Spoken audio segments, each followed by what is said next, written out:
कुछ हो गया। प्रोफेसर रविकांत जी, आपसे समझना चाहूँगा कि क्या जो घटनाक्रम है राजस्थान का, वो घटनाक्रम एक रचना थी या वो घटनाक्रम खुद ब खुद हो गई और उसके बाद दिग्विजय सिंह सामने आ गए, और इन सब में सोनिया गांधी का आज का रोल वो कितना मायने रखता है? देखिए राजीव जी, अंत भला तो सब भला। 3 दिन तक जिस तरह से गहमा गहमी थी और mainstream media so called Congress party के भीतरी जो चल रहा था मकड़जाल, आरोप प्रत्यारोप का दौर, उसको बखूबी वो दिखा रही थी। और उसका एक फायदा ये हुआ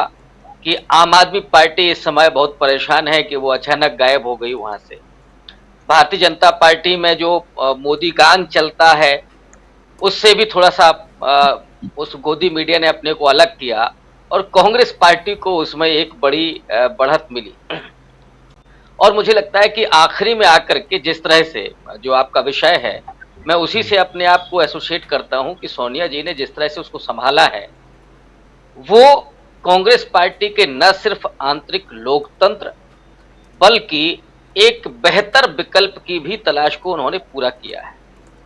पहला जो आपका सवाल है कि क्या ये व्यूह रचना थी, अगर व्यूह रचना थी अशोक गहलोत की, तो नो डाउट कि वो उसमें सफल हुए। ये बिल्कुल सही है कि वो आला कमान के सामने ये सीधे तौर पर इनकार नहीं कर सकते थे कि हम राष्ट्रीय अध्यक्ष का चुनाव नहीं लड़ेंगे। बड़ी विनम्रता से उन्होंने उस समय कहा कि जो आला कमान निर्देश करेगा हम वो करेंगे, चुनाव लड़ेंगे। फिर उन्होंने जो शर्त रखी, आप पूरे घटनाक्रम को अगर देखिए कि वो कहीं चले जाते हैं, पर्यवेक्षक जाते हैं, उस समय किस तरह की मीटिंग होती है, क्या होती है, और उसी में जो गफलत हुई उसके चलते सचिन पायलट का जो नाम जिस तरह से आ रहा था वो पृष्ठभूमि में चला गया। अब इसमें कोई दो राय नहीं। और इसका एक खतरा भी था, जो लोग राजस्थान की राजनीति को समझते होंगे, वो खास करके अशोक गहलोत की जो उनकी जादूगरी है, वो खुद भी कहते हैं कि वो जादूगर हैं, उसको जो लोग समझते होंगे वो इस बात की तायीद करेंगे कि अशोक गहलोत ही वहां जिताऊ साबित हो सकते थे अगले इलेक्शन के लिए। सचिन पायलट के होने से अगर वो मुख्यमंत्री होते तो उसका कांग्रेस पार्टी को बेनिफिट मिल सकता था, उत्तर प्रदेश में मिल सकता था, दिल्ली में, हरियाणा में, लेकिन राजस्थान में उसका विशेष लाभ नहीं मिलता। इसलिए जो भी घटनाक्रम हुआ, अशोक गहलोत की 3 बड़ी योजनाएं इस समय मानी जा रही हैं कि जो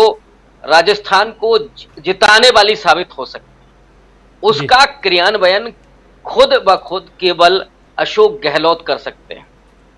तो मुझे लगता है कि वो जो चाहते थे कि वो मुख्यमंत्री रहे और अध्यक्ष के पद के लिए बगैर मना किए ऐसी कुछ परिस्थितियां बने कि जिससे वो अपने आप को दूर कर ले, इसमें वो कामयाब होते हुए दिखे। अगर ये सब कुछ प्री प्लान्ड था, ये व्यूह रचना थी, तो क्योंकि हम लोग तो बाहर बैठ करके ही चीजों को देख रहे हैं। बिल्कुल आखिरी में जो नाम आया, अब कल क्या होगा कुछ भी नहीं कहा जा सकता है, क्योंकि मुझे लगता है कि कांग्रेस ने एक अपनी स्ट्रेटजी बना ली है। पहले ये कहा जाता था कि कांग्रेस पार्टी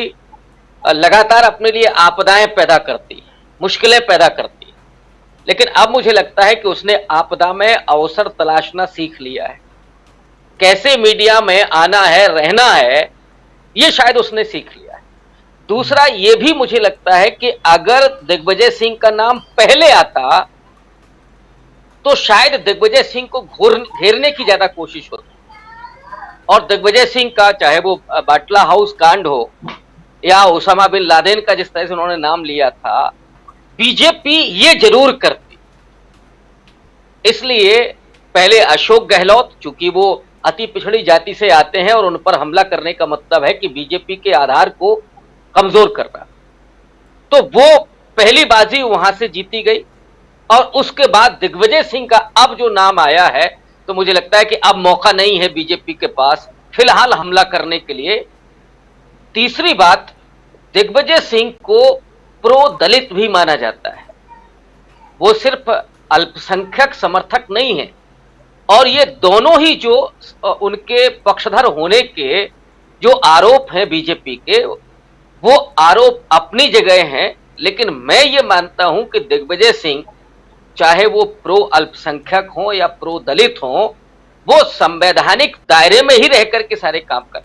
उन दो वक्तव्यों को छोड़ करके जी। क्योंकि ये तो संविधान कहता है कि जो कमजोर है उसकी आप तरफदारी करें, उसके पक्ष में खड़े हों, उसके पक्षधर हों। और दिग्विजय सिंह ने अपनी उस छवि को दुरुस्त करने के लिए जो नर्मदा परिक्रमा की और उसके बाद मध्य प्रदेश में चुनाव भी जीता कांग्रेस पार्टी ने, तो लब्बो-लुआब ये है कि अब एक ऐसे चेहरे को कांग्रेस पार्टी चुनाव मैदान में उतार रही है जो बेहतर कॉम्बिनेशन साबित हो सकता है। और एक और इसका प्रभाव पड़ेगा खास करके बीजेपी की राजनीति पर,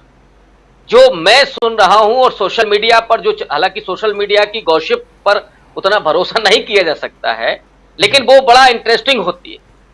इस समय ये चल रहा है कि अब योगी आदित्यनाथ नरेंद्र मोदी को आंख दिखाएंगे, और ये काम तो राजनाथ सिंह भी कर सकते हैं, क्योंकि कांग्रेस पार्टी ठाकुर चेहरा देने जा रही है, तो ऑब्वियस है कि अब राजनाथ सिंह और योगी आदित्यनाथ नरेंद्र मोदी को सीधे तौर पर आंख दिखा सकते हैं। तो ये भी एक फायदा कांग्रेस पार्टी को हो सकता है। और अंतिम बात, दिग्विजय सिंह के आने से, एक तो वो हिंदी पट्टी के हैं, अच्छे वक्ता हैं, मतलब गहलोत साहब की तुलना में, और दूसरा ये है कि जो जिस समाज से वो आते हैं, वो बूथ पर जब खड़ा होता है तो वो माना जाता है कि नहीं, ये ठीक से मुस्तैद है, वहां पर सुरक्षा कर रहा है।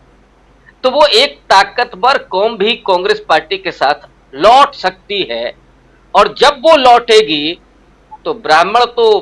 पुराना पारंपरिक मतदाता है कांग्रेस पार्टी का,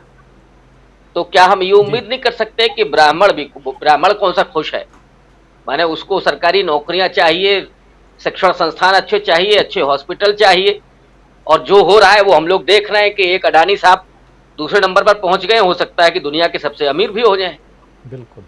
तो जो पारंपरिक मतदाता है वो भी लौट सकता है। फिलहाल कांग्रेस के हाथ में मुझे लगता है कि बाजी है, और उसने एक बड़ी लड़ाई जीत ली है, और यह भी दिखा दिया है कि उसकी पार्टी में कितना मजबूत आंतरिक लोकतंत्र है, क्योंकि यहां सबको अधिकार है अब पर्चा लेने का, नामांकन करने का। और आखिरी जो तस्वीर है शशि थरूर और दिग्विजय सिंह की, कि जीते कोई भी, एक हारेगा एक जीतेगा, लेकिन जीत कांग्रेस की, जीत कांग्रेस की होगी। बिल्कुल, शशि थरूर और दिग्विजय सिंह की आज शानदार तस्वीर, शशि थरूर मिलने गए दिग्विजय सिंह से, और वो तस्वीर अभी थोड़ी देर बाद आपको